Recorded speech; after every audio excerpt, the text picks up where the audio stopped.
So TCU just got a commitment from a quarterback, a local player there in Fort Worth, Texas, which means they probably got their quarterback for the future. But what does that mean for the Sooners, and why are we talking about this now? It's pretty significant because of this quarterback battle that we're in right now. So we're going to talk about why could be a big deal and why it might not be. Also, there's a quarterback that's moving up the wish list of the Sooners. We're going to talk about him as well. All that here in about 10 seconds.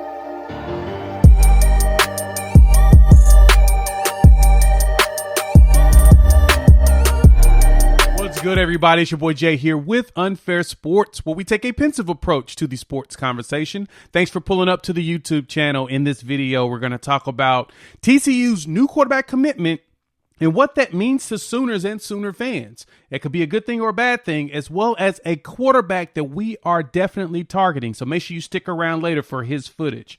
But before we do that, if you are new to the channel, hit that like, subscribe, and the bell notification. We'd love for you to join the family. We talk a lot of OU football, Colorado football, and college football in general.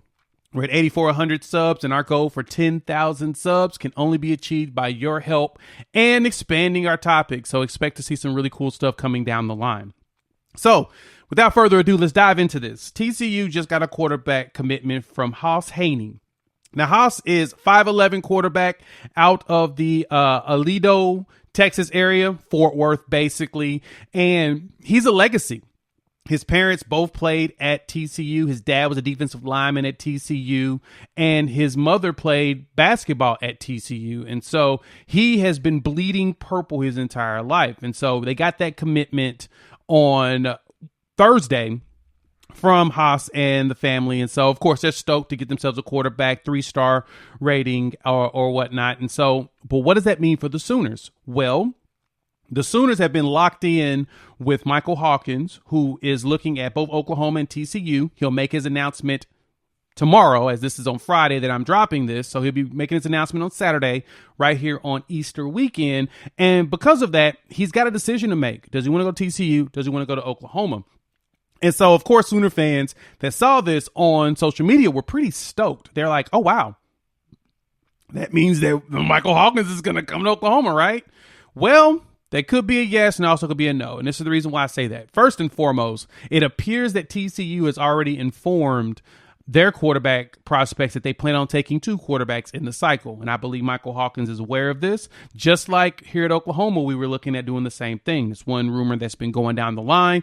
So there's potential that both schools are going to go after 2 quarterbacks, and it's going to be a competition. So if that's the case, that doesn't immediately mean that the Sooners have won the Michael Hawkins sweepstakes. But I do think that that is kind of an indicator that it's more likely that he comes to Oklahoma than TCU. Now, I believe TCU is still putting the full court press on him, and so we'll find out on Saturday at like 2:45. I believe Eastern time is when he's going to do his Instagram announcement. And so we'll either get our hearts broken like we have been getting just about every time someone does an announcement, or we're going to be ecstatic and excited. And so I'm hoping that we get ecstatic and excited. We'll just see what comes down the line. But besides that, the Sooners did also start a lot more heavier pursuit for another prospect. We're going to talk about that in just a minute. But before we do that, please hop in the comments and let me know.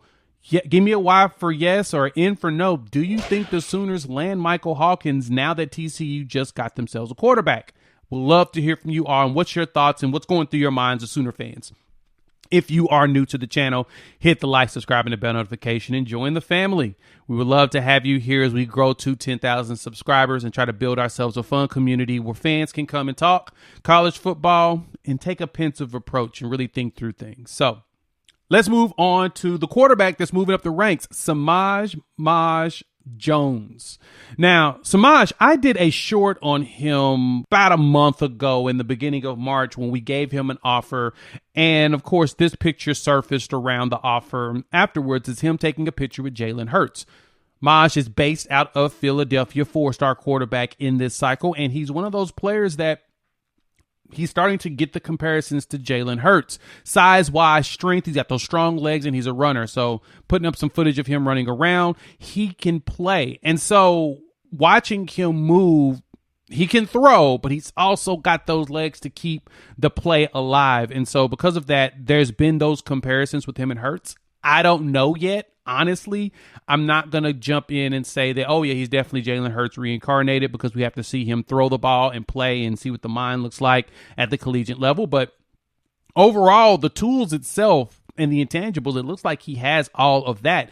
And so that's something pretty exciting. Well, what jumped out to me over the last couple of days is Maj put out his top 4. And so whenever a player drops his top 4, of course, we're all going to be looking to see, what does it look like? Well, on that list, of course, you've got Oklahoma, you got Cincinnati, West Virginia, which is an interesting one to me, and then the hometown favorite, Penn State. Now, remember, Maj is based out of Philadelphia, so he's been to a bunch of Penn State games, most likely, and he definitely raves about Happy Valley and how dope it is. I've raved about that too, because I think it's a dope place also. And so Maj has got them in his top 4, and the question is going to be, does he pick Penn State and stay home, or does he decide to venture out? Now, a lot of my intel has been pointing that West Virginia looks like they may have the favorite on him, but he does not, disregard Oklahoma. He has some excitement around being a Sooner also. And so he's also picked up some dates that he's going to be pulling up into town.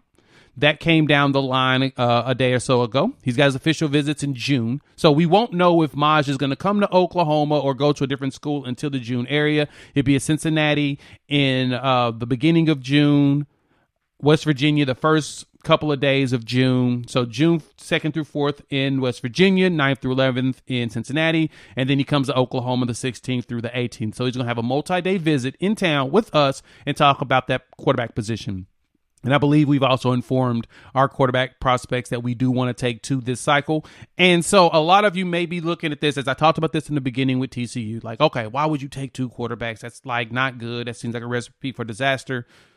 Alabama took 2 quarterbacks in the last cycle, and both of them were 4 stars, and both of them were really good. And so because of that, you have to think in the mindset of the big boys, of the big programs, of the ones that are competing constantly for national championships, that you need to have depth, and you need to be able to grow internally with, iron sharpening iron and pushing each other in competition. You can't have anybody feeling comfortable in their spots. And so that is what your Sabans of the world does, your Kirby Smarts of the world does. And so because of that, as Sooner fans, we need to start paying attention to that specifically going forward.